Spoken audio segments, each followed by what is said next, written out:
और पंजाब में तो अभी भारतीय जनता पार्टी ने अपना कैंपेन ही शुरू नहीं किया, पर भारतीय जनता पार्टी का इलेक्शन डिपार्टमेंट ईडी, जो एनफोर्समेंट डायरेक्टरेट नहीं, मैं कई बार आपको बता चुका, उसका नाम अब बदलकर इलेक्शन डिपार्टमेंट रख दिया गया है, वो अब पंजाब में आ गया।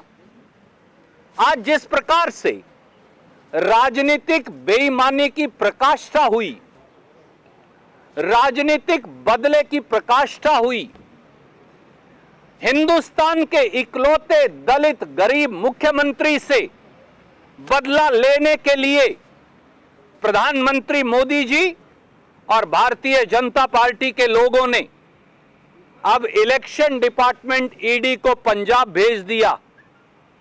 किसी पुराने 5 वर्ष पुराने मुकदमे में जिसका चन्नी जी या उनके परिवार से कोई लेना देना भी नहीं, उसके अंदर झूठी संलिप्तता के माध्यम से ये अपने आप में दिखाता है कि बदले की भावना, प्रतिशोध की भावना गरीबों, दलितों और हिंदुस्तान के इकलौते दलित मुख्यमंत्री के खिलाफ भारतीय जनता पार्टी के मन में धधक रही है। केस है क्या दोस्तों? केस है कि कांग्रेस की सरकार के समय 7 मार्च 2018 को एफआईआर नंबर 26 पुलिस स्टेशन राहो, जिला नवा शहर में दर्ज होती है माइनिंग एक्ट के तहत। उसके अंदर चन्नी जी के किसी रिश्तेदार का नाम नहीं, चन्नी जी के परिवार के किसी सदस्य का नाम नहीं। एक व्यक्ति जिसका नाम है 34 एक्यूज्ड के अंदर, उसका नाम है कुदरतदीप। चालान पेश हो जाता है, केस मुकदमा चल रहा है, चालान के अंदर कुदरतदीप की भूमिका ही नहीं दिखती। आज ये कहा जा रहा है कि ये कुदरतदीप की दोस्ती या जान पहचान भूपेंद्र सिंह हनी नाम के 28 साल के नौजवान से थी। वो नौजवान जो अपनी पढ़ाई पूरी करके वापस आया है। भूपेंद्र सिंह हनी सरदार चरणजीत सिंह चन्नी जी की साली का बेटा है, भतीजा है। पर भूपेंद्र सिंह हनी का तो कहीं एफआईआर में नाम नहीं।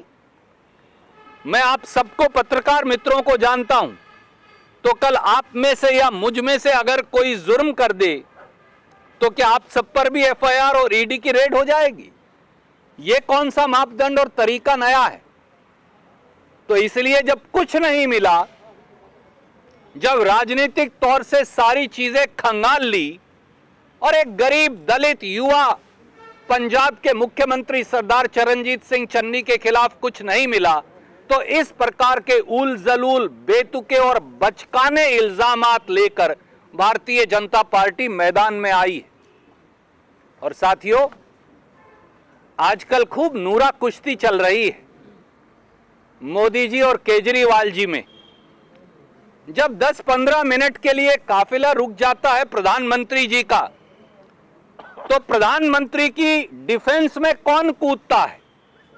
अरविंद केजरीवाल जी महोदय सबसे पहले चन्नी साहब और उनकी सरकार पर हमलावर हो जाते हैं। दिल्ली के मुख्यमंत्री अरविंद केजरीवाल मोदी जी की डिफेंस में खड़े हो जाते हैं।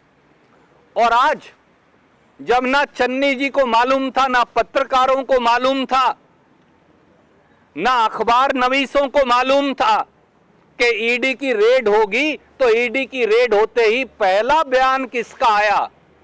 माननीय अरविंद केजरीवाल जी का। लगता है मोदी जी के आजकल डायरेक्ट हॉटलाइन अरविंद केजरीवाल जी से मिली हुई है।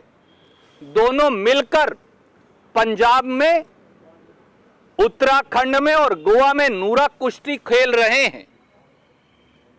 एक नाजायज काम करता है और दूसरा उसे सही बताता है।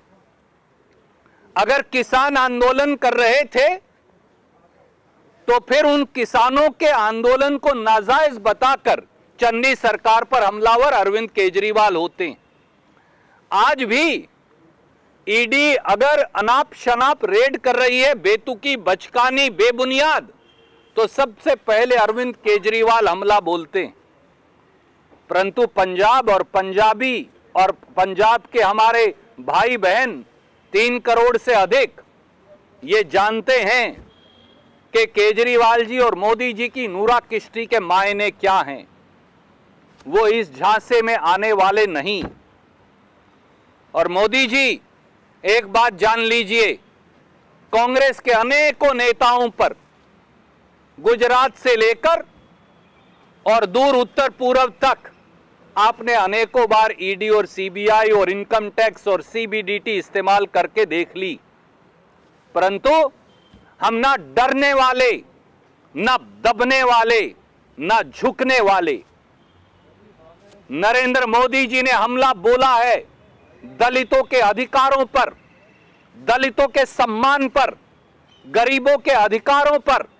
भारतीय जनता पार्टी और अरविंद केजरीवाल जी को यह हजम नहीं हो रहा कि कैसे एक दलित नौजवान सरदार चरणजीत सिंह चन्नी के तौर पर पंजाब के मुख्यमंत्री की कुर्सी पर बैठ गया।